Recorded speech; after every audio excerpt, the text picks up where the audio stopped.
This is Designing with Purpose, where we break down the thinking behind architecture for clients, for architects, for better projects.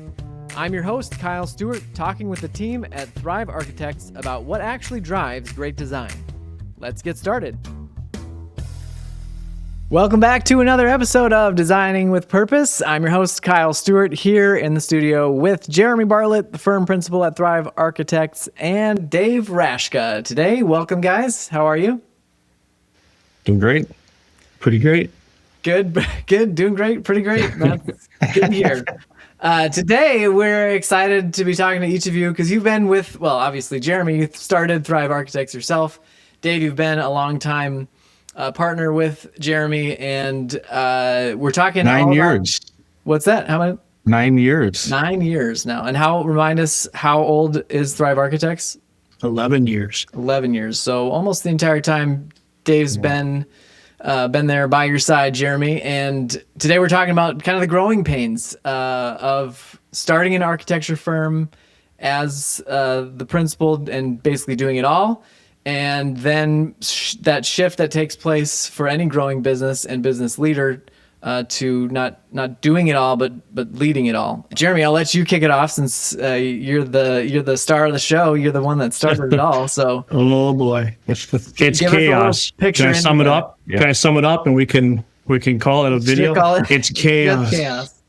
How do you manage the chaos? How do you manage chaos? Yeah. Yeah, I mean, where do I start? Start from the beginning, I guess. I started the firm out of my house by myself, and I had more work than I could handle the first day, and I ended up consulting out to handle some of the work. And I realized quickly that I needed to hire someone. Well, I would say that my journey is full of a lot of things not to do, which are going to be really valuable for a lot of people. My very first thought was I can't afford much, and so I should probably hire somebody that's entry level. People are probably laughing right now if they're watching this, but to me in my mind that made sense, right? I'm like, I can teach them up and they can pick up on things, and all I need is just some help drawing and drafting. Well, you soon and quickly realize that entry level there's just a lot more hand-holding and involvement, and I realized quickly that that I'm not going to be able to grow the firm by doing that. And so didn't change course, but fortunately the work kept going. I just worked harder at that moment, which just meant now my hours went from 10-hour days to 12 to 14-hour days and an occasional all-nighter. I did about 5 of them in the first 2 years. I don't think you had to do it that way, but that was the way I did it. And then I had been talking with Dave through the course of that, and fortunately, I got to a certain spot, and Dave was at a certain spot, and just it worked. Mm-hmm. And he said he'd come over, and that's when life changed. That's when things got better.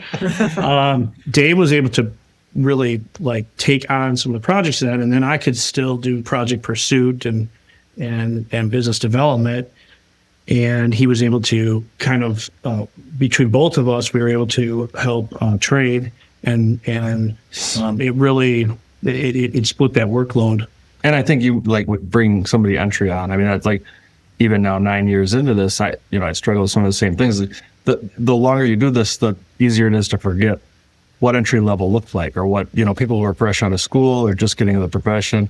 There's so much to learn. Even now, 10, 15, 20 years into this, you're still learning every day. There's so much to it. And it's easy to lose sight of that and forget how green everybody is, when they're first starting. And I think that's where a lot of the struggles are. Yeah. Yeah. And then obviously, yeah. I mean, and the learning curve for us doesn't change either. I mean, they keep, they change the codes and the products change and methodology changes. And so you never, software changes. So you're just constantly learning. Being hands-on as the owner, when does that become a liability more than a strength? I could throw this out a few different ways. I would say when we got to about 5 people would be the number I'd say on the personnel where it started to be noticeable that I shouldn't be as much in the projects and I should be a little bit more hands-on. now the balance between that and the clients calling me, evenings, weekends, any time of the day, and sending texts, that didn't end. So now I became the liaison of messenger between all of the communications and then the people who I was handing the projects out to, including Dave, because he hasn't built that relationship yet with those clients. Right. And so over time, though, that got better because the relationship now is transitioned. It's moved more to Dave than me, and the clients have learned to reach him. And I don't usually get calls on the weekends anymore. But you're right. I delegate it off. I wonder if 5 people. I wonder if it was sooner than that, because I remember we spent probably a good year or two talking about you shouldn't be managing any projects. You shouldn't be involved in the daily workload of this stuff, because your role was growing in the business development and managing the relationships and being out selling and obviously overseeing, and it's still your liability and stamp and everything. But at that moment, I was still doing the billing. I was still doing all of our payroll and accounting. But that was a running joke for a couple of years. And I think, why are you still drawing anything? But it's hard to give up that control too. And it is. And we were just talking about, I run into that same thing now where I have a couple of larger projects and I can't be hands-on day to day just in my role. I have a team that I have to delegate off to, and it's hard to let go of some of those things. It's hard to, you have to have the trust in your team members that they can handle it, and they're going to get things taken care of. And that it's a natural part of the growth of the company and personally, I think, for all of us.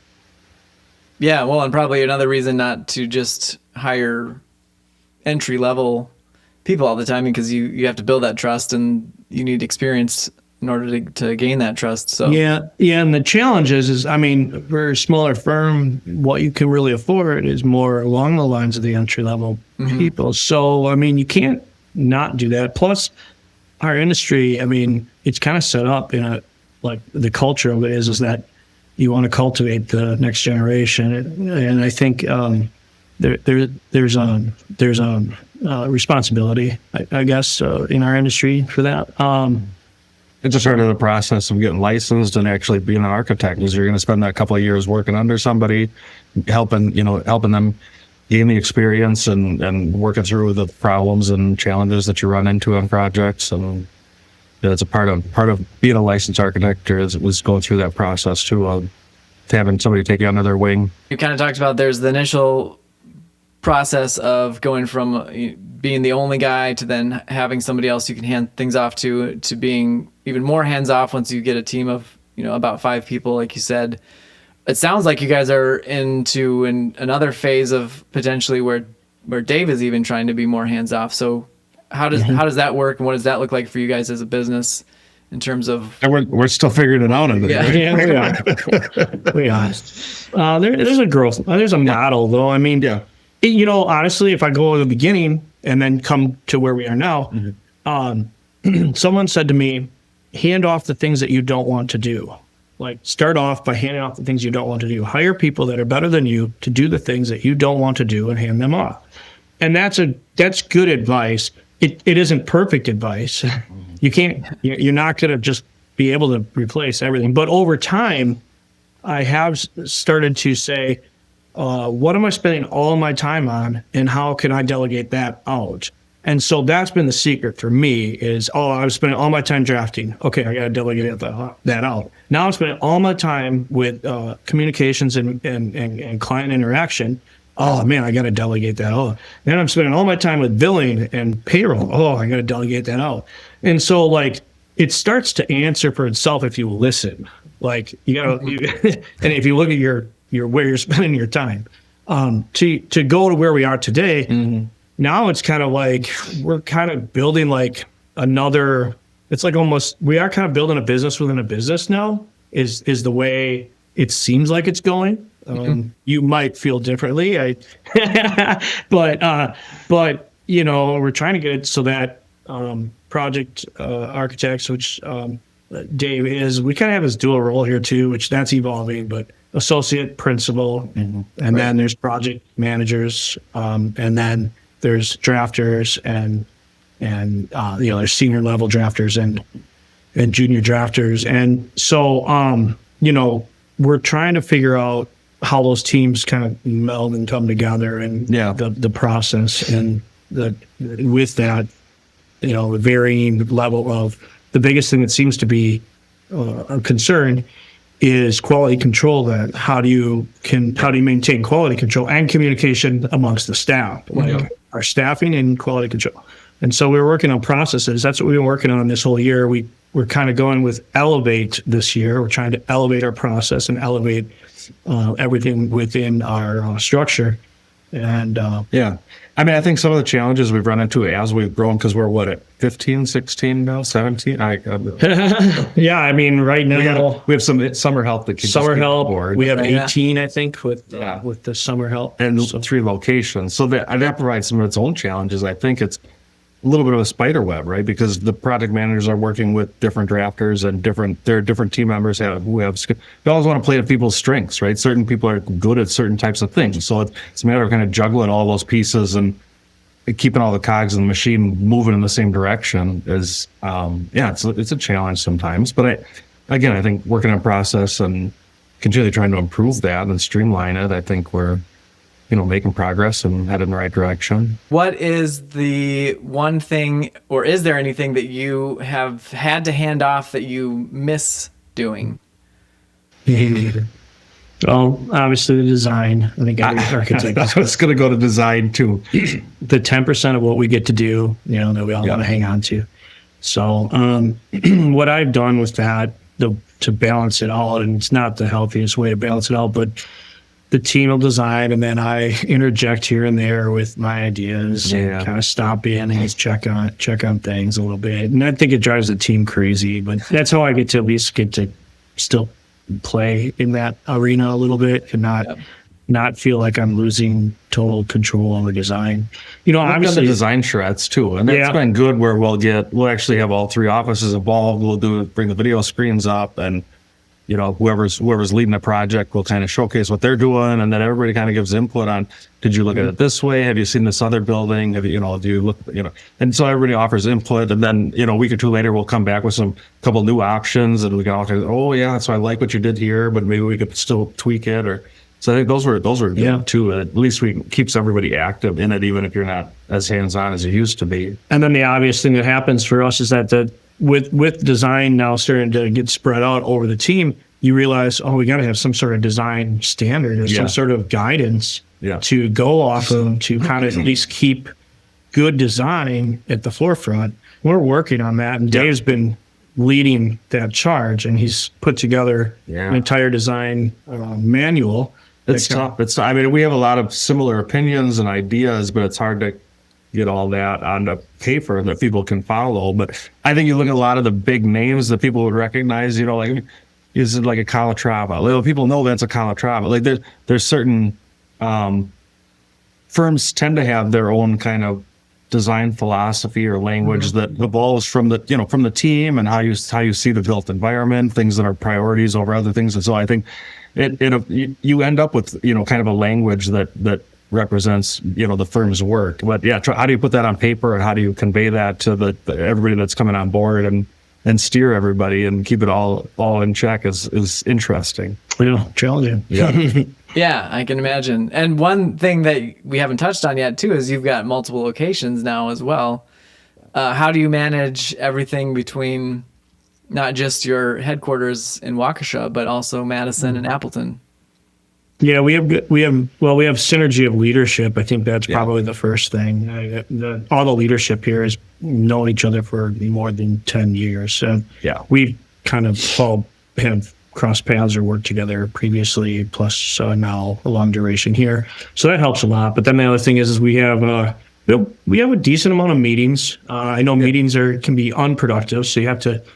We try to balance productivity versus unproductive time. But we have manager meetings. We all get together once a month, but we also have weekly meetings where the entire team sits down and goes through projects. And then at times we've had to do kind of a midweek meeting where it's just a quick huddle.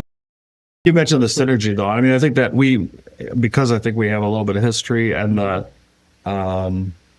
we're all very much on the same page as far as direction and design and how we're approaching projects. So the chemistry is great. I mean, and we, even when we're not having meetings, there's so much collaboration that's happening throughout the week on phone calls back and forth. But hey, can I bounce an idea off you? Or can you take a look at what I'm doing on this design? Do you think I'm headed in the right direction? Do you have any other thought? It's just very collaborative, we all get along really well and see things very similar. So it makes it easy to keep that. I think that end of it, we're pretty successful at. The big thing is making sure that we don't bring someone in the mix that kind of like messes with the basket, rocks the boat. Yeah, that's actually as we've been growing now. That's actually been probably the bigger challenge, is because we're very independent thinkers in our industry. So there's a lot of boat rocking. A lot of boat rockers. Yeah. Maybe to wrap it up, I mean, this is a great episode to talk directly to architects specifically, and if you're a client or prospective client listening as well, I think it's valuable information to know the architecture firm that you're hiring. What kind of culture do they have? The principal, are they too hands-on or are they too hands-off? And are they in a healthy place growth-wise? But if you're just talking to architects for a second, what would you tell your younger self, Jeremy, if you were giving him advice? I got one big thing to tell him. Stop stressing out over everything. You stress out way too much. Worry way too much. Like, that's the number one thing. It's either going to work or it isn't. It's either going to work out or it isn't. You put the effort in and you put the energy in and you put the time in, it should work out, right? But you can't force it. If it's square peg and you're trying to put it in a round hole, you can't force it. And so stop trying to force it. Like, that's what I would tell myself. And I have to still tell myself that. I think the stress is a good one. I mean, even for me, like, I remember the first time a contractor called because there was a discrepancy between a plan and a detail somewhere. Oh my God, like thinking it's the end of the world. But the longer you do this, the more you see that, we're going to figure this out. There's going to be a new solution, or we're going to adjust this. So like you can tackle a lot of problems that when you're first getting into the profession, you think are totally overwhelming. Like, how are you going to be able to handle this stuff? But yeah, stop freaking out. Yeah. just roll with it. But you can't be so laid back that you don't address issues. You have to address issues. Yeah. So it's a balance. Absolutely, yeah. It's a balance that takes time and experience, like you guys have, to be able to navigate it and understand when you do need to step in and when you just kind of need to let go of things. So, really interesting conversation today, really valuable. Do you guys have anything to add before we wrap things up? Oh, I don't know. No, we covered a lot, though. Like I say, the growth is interesting. You look back over, the 9 years that I've been here and just think of where we were and where we are now, and I think that's the other thing to take away is, don't forget to take a step back and look at, you get so into the weeds on the day-to-day stuff that it's hard to appreciate all of the successes you've had or all the growth and positive things that have happened over the years, that sometimes you got to take a step back and appreciate what's come your way so far. Yeah, take a moment to smell the roses, right? That's what they say anyway.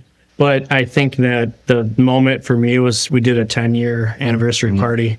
Yep. And I'm like, no matter what, I'm going to enjoy this because I made it here, and this is an awesome accomplishment. And I made sure I enjoyed that day. Like, I don't think about it now since we did it, but maybe at 20 years. Yeah, maybe at 20 I'll think about it again. So. Yeah, well, plenty of businesses don't even make it anywhere near 10 years. So it's an accomplishment in and of itself and speaks to your good work and commitment to the health of the business. Appreciate you guys sharing a little bit of the story of Thrive Architects and how far you've come and what that's looked like. So thank you, those of you who are listening and watching, for joining us today on Designing with Purpose. If you've got questions for these guys or topics you want to hear them talk about, we'd love to hear what those would be. So drop those in the comments. Otherwise, we will see you next time on Designing with Purpose.